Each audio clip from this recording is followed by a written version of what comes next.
Extreme 125க்கு 10,000 price வந்து கம்மியாக இருக்குது. பல்சர் 150க்கு 11,000 பிரைஸ் கம்மியாக இருக்குது. அப்பாச்சி 200க்கு 15,000 பிரைஸ் கம்மியாக இருக்குது.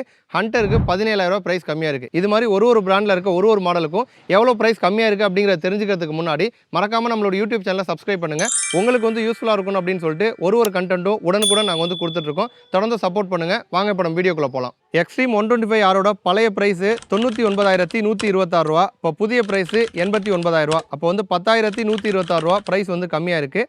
பல்சர் 150யோட பழைய பிரைஸ் 1,13,738 ரூபா. புதிய பிரைஸ் வந்து 1,02,000 ரூபா. 11,738 ரூபா பிரைஸ் வந்து கம்மியாக இருக்குது. டிவிஎஸ் ரைடரோட பழைய பிரைஸ் 87,375 ரூபா.